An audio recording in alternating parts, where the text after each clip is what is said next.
पांचवें भाई की कहानी पूरी करने के बाद नाई कहता है कि अब मैं आपको अपने छठे भाई कबक की कहानी सुनाऊंगा। कहानी पूरी करने के बाद मैं यहाँ से चला जाऊंगा। नाई कहता है, मेरे छठे भाई का नाम कबक था और वो बिल्कुल खरगोश के जैसे चलता था। उसके होंठ भी खरगोश के जैसे ही थे। जब मेरे पिता का देहांत हुआ तो बंटवारे में कबक को उसके हिस्से के पैसे मिल गए, जिन्हें लेकर उसने व्यापार किया और मुनाफा भी कमाया। लेकिन बुरी किस्मत के कारण कुछ ही समय में उसे बहुत नुकसान हुआ और वह भिखारी बन गया। भिखारी बनने के बाद उसने अपना दिमाग लगाया और वह पैसे वालों के यहाँ जाने लगा, जहाँ वह उनके नौकरों को कुछ पैसा देकर उन्हें अपनी तरफ कर लेता। नौकर उसे अपने मालिक से मिलवाते और उसे लाचार और गरीब बताकर भीख में पैसे दिलवाले थे। एक दिन की बात है, ऐसे ही एक शहर से दूसरे शहर घूमते हुए मेरा भाई एक दिन बगदाद के एक विशाल भवन के सामने पहुंच गया। वहां जाकर उसने काम कर रहे एक नौकर से पूछा कि भाई ये भव्य भवन किसका है? नौकर ने कहा कि लगता है कि तुम बाहरी व्यक्ति हो, जिसे हमारे मालिक के बारे में नहीं पता। मेरे मालिक बरमकी बहुत महान इंसान है और जो भी उनके पास जाता है वह माला माल हो जाता है। नौकर की बात सुनकर कबक की आंखों में चमक आ जाती है और वह नौकर से मालिक के पास ले जाने का निवेदन करता है। नौकर कबक को भवन के अंदर ले जाता है। अंदर जाते ही भवन की सुंदरता देख मेरे भाई की आंखें खुली की खुली रह जाती हैं। उसने वहां संगमरमर का फर्श, रेशमी पर्दे और कई खूबसूरत नज़ारे देखे। वो दोनों एक बरामदे में पहुंचे, जहां से मेरे भाई को सोने की गद्दी पर बैठा एक बूढ़ा आदमी दिखाई दिया। मेरा भाई समझ गया कि यह बरमकी है। मेरे भाई ने बरमकी को सलाम किया। मेरे भाई को सलाम करता देखकर बरमकी ने कहा कि कहो अजनबी, तुम यहाँ किस लिए आए हो? क्या तुम्हें कोई तकलीफ है? मेरे भाई ने कहा कि मैं बहुत गरीब हूँ और आप जैसे दयालु इंसान से कुछ मांगना चाहता हूँ। बरमकी ने कहा कि मुझे तो पता ही नहीं था कि मेरे बगदाद में कोई निर्धन भी है। बरमकी ने कहा कि मैं तुम्हें खाली हाथ नहीं जाने दूंगा। मैं तुम्हें ऐसा दान दूंगा कि तुम जीवन भर याद रखोगे। इसके बाद कबक ने कहा कि मालिक, मैंने बहुत दिनों से कुछ खाया भी नहीं है। आपकी कृपा हो तो मुझे कुछ खाने के लिए दे दीजिए। बरमकी ने कहा कि मैं अभी अपने नौकरों को बुलाकर तुम्हारे लिए खाना मंगवाता हूँ। आज तुम मेरे साथ ही खाना खा लेना। बरमकी ने नौकर को आवाज लगाई, लेकिन कोई नहीं आया। फिर भी बरमकी ऐसा करने लगा कि जैसे कोई आ गया है और उसके हाथ धुला रहा है। बरमकी ने कबक से कहा कि तुम भी हाथ धो लो, लेकिन कबक को कोई दिखाई नहीं दिया।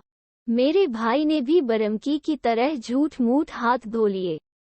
इसके बाद बरमकी ने कहा कि लो भाईजन भी आ गया, लेकिन कबक को कुछ दिखाई नहीं दिया। इसके बाद बरमकी ठीक से बैठा और अपना हाथ अपने मुंह तक ऐसे ले गया जैसे वह कोई निवाला खा रहा हो और वह चबाने का नाटक करने लगा।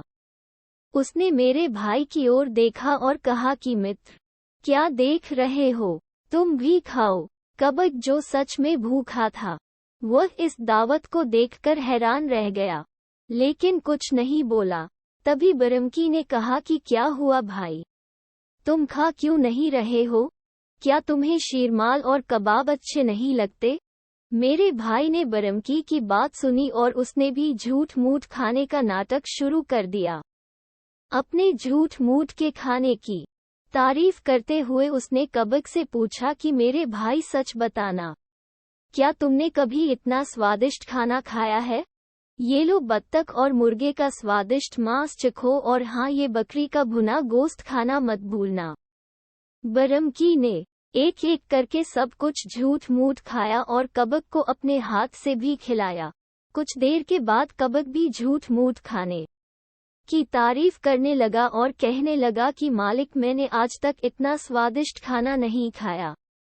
मेरा तो आज पेट और मन दाएनों भर गए। इसके बाद बरमकी ने अपने झूठ मूठ के नौकर को बुलाया और कहा कि यह सब बर्तन यहाँ से ले जाओ और शराब लेकर आओ। कुछ देर बाद बरमकी ने कबक से कहा कि लो भाई, ये शराब तो चखो और बताओ कि क्या स्वाद है इसका। इस बात पर कबक ने कहा कि मालिक, मेरे यहाँ ना तो शराब पीते हैं और न ही पिलाते हैं। लेकिन बरमकी ने बहुत जोर देकर कहा और झूठ मूठ की शराब कबक को पिला दी। इसके बाद कबक ने कहा कि मैंने ताए सुना था कि शराब में नशा होता है, लेकिन इसे पीने के बाद मुझे कोई नशा नहीं हुआ। तब बरमकी ने कहा कि रुको, मैं तुम्हें तेज नशे वाली शराब देता हूँ, उसे पीकर बताना। इसके बाद बरमकी ने झूठ मूठ का गिलास कबक की ओर बढ़ाया और कहा कि इसे पियो। कबक ने झूठ मूठ की शराब पी ली और ऐसा नाटक करने लगा जैसे उसे सच में नशा चढ़ गया हो। उसने उठकर बरमकी को पीटना शुरू कर दिया। बरमकी ने कहा कि क्या तुम पागल हो गए हो? तुम्हारी हिम्मत कैसे हुई मुझे मारने की? तब कबक ने कहा कि मालिक, मुझे माफ कर दो, मैंने तो पहले ही कहा था कि मेरे यहाँ कोई भी शराब नहीं पीता है, यह उसके नशे का ही असर है। बरमकी ने जैसे ही कबक के मुंह से ऐसा सुना, वह हंसने लगा और कहने लगा कि मुझे तुम्हारे जैसे ही इंसान की तलाश थी। मैं तुम्हें एक शर्त पर माफ कर सकता हूँ, अगर तुम हमेशा के लिए यहाँ पर रहो तो। अभी तक तो हमने झूठ मूठ का खाना खाया है, पर अब मैं तुम्हें सच की दावत दूंगा। इतना बोलकर उसने अपने नौकरों को आदेश दिया। इस बार सच में नौकर आए और साथ में स्वादिष्ट भोजन भी लेकर आए। इसके बाद बरमकी और कबक दोनों ने मिलकर स्वादिष्ट भोजन खाया और बाद में शराब का स्वाद भी चखा।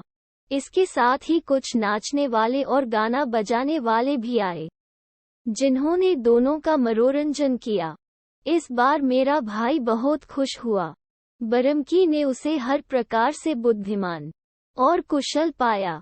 उसने कबक को बेशकीमती कपड़े पहनने के लिए दिए और उसे अपने भवन का प्रबंधक बना लिया। कबक वहीं रहने लगा, लेकिन बुरी किस्मत ने यहाँ भी उसका साथ नहीं छोड़ा और बरमकी की मौत हो गई। बरमकी के मरने के बाद खलीफा ने उसकी पूरी दौलत पर कब्जा कर लिया और कबक बची हुई संपत्ति को लेकर वहां से विदेश के लिए रवाना हो गया। उसने सोचा था कि वह इस धन से व्यापार करेगा और खूब धन कमाएगा, लेकिन रास्ते में ही उसे लुटेरों ने लूट लिया और कबक को गुलाम बना लिया। लुटेरों ने कबक को एक जंगली आदमी के हाथों बेच दिया। वह जंगली आदमी कबक को बहुत मारता पीटता था। उसने कबक को घर में ही मेहनत के कामों में लगा दिया। जब भी वह जंगली आदमी कुछ लूटने के लिए जाता था, तो वह अपने घर की हिफाजत के लिए कबक को छोड़ जाता था। कबक घर के साथ ही उसकी खूबसूरत पत्नी की भी हिफाजत करता था। जंगली आदमी के जाने के बाद उसकी पत्नी मेरे भाई कबक से मीठी मीठी बातें करती थी। कबक को पता चल गया था कि जंगली आदमी की पत्नी उससे प्रेम करने लगी है, लेकिन अपने जंगली मालिक के डर के कारण वह उससे कुछ बोल नहीं पाता था। एक दिन जंगली आदमी की पत्नी ने कबक के साथ छेड़खानी कर दी। जंगली आदमी को लगा कि ये कबक की हरकत है। तब उसने गुस्से में आकर कबक को ऊंट से बांध दिया और उसे पहाड़ के ऊपर मरने के लिए छोड़ आया। 2 दिन बाद पहाड़ से कुछ लोग बगदाद की ओर आते हुए दिखे, जिन्होंने कबक को देखा और उसकी हालत के बारे में मुझे बताया। तब मैं वहां जाकर अपने भाई को अपने साथ लेकर आ गया। नाई ने कहा, मेरे भाइयों की कहानी सुनकर खलीफा को बहुत हंसी आई। खलीफा ने मुझे बहुत सा इनाम देकर बगदाद से निकल जाने को कहा। मैं बगदाद छोड़कर चला गया, लेकिन एक दिन मैंने खलीफा की मौत की खबर सुनी। इसके बाद मैं वापस बगदाद आ गया, लेकिन तब तक मेरे सभी भाई भी मर गए थे।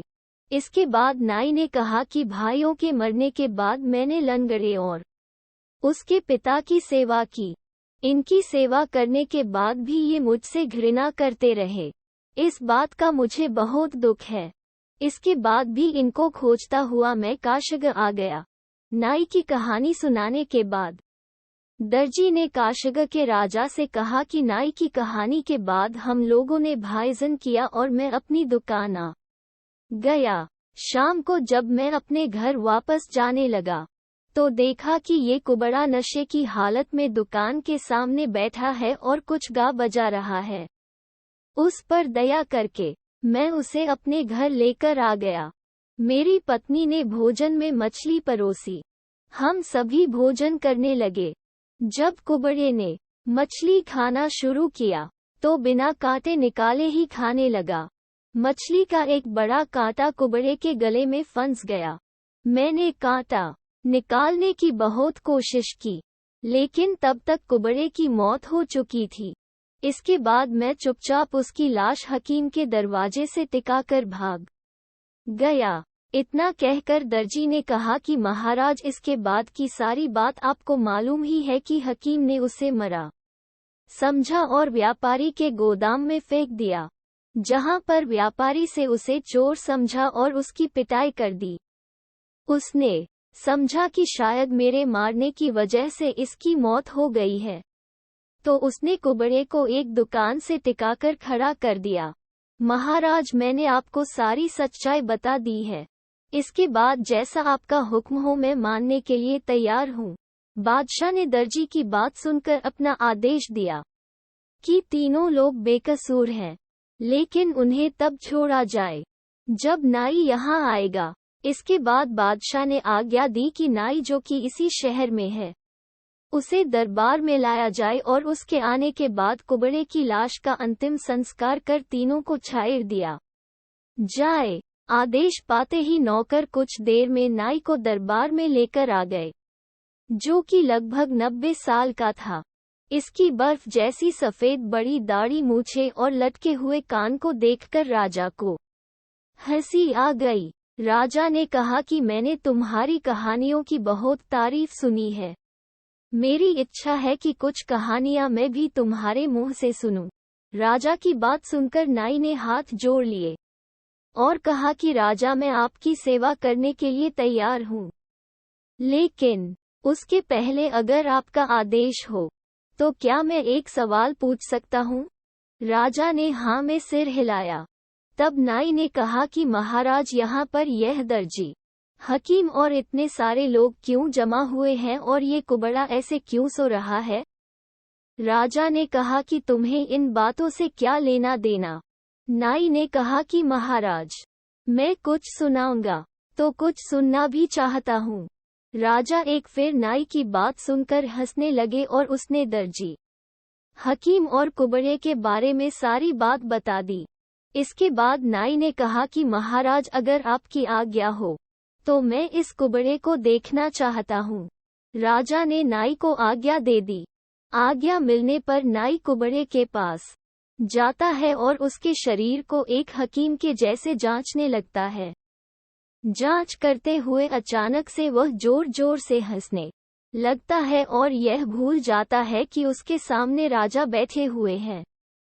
सभी को लगता है कि बुढ़ापे के कारण शायद ये पागल हो गया है, जो राजा के सामने हंसे ही जा रहा है। तभी राजा ने नाई से पूछा कि आखिर आपके इस प्रकार हंसने का कारण क्या है?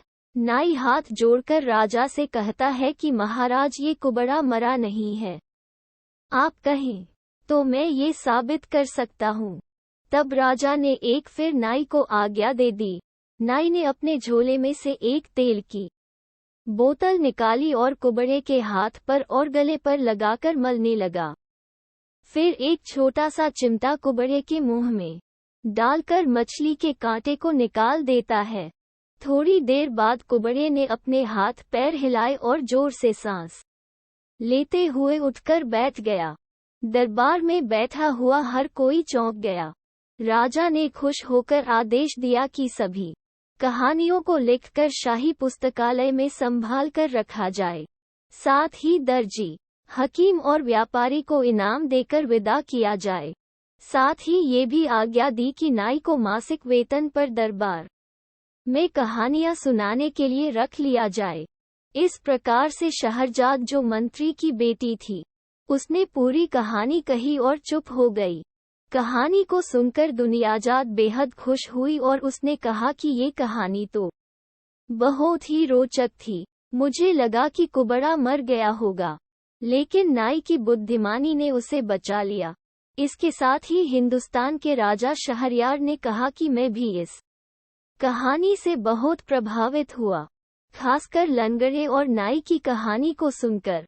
शहरजाद ने कहा कि यदि महाराज की आज्ञा हो और मुझे मृत्युदंड न दे, तो मैं भी बका के बेटे अबुल हसन की और खलीफा हारून रशीद की प्रेमिका शमसुन्निहार की कहानी सुनाना चाहूंगी, जो इस कहानी से भी ज्यादा मनोरंजक है। उस कहानी को सुनने की इच्छा की वजह से महाराज ने उस दिन भी शहरजाद को नहीं मरवाया। वह पूरे दिन दरबार में बैठा राज्य के काम में लगा रहा और जैसे ही रात हुई, वह आकर शहरजाद के साथ ही सो गया।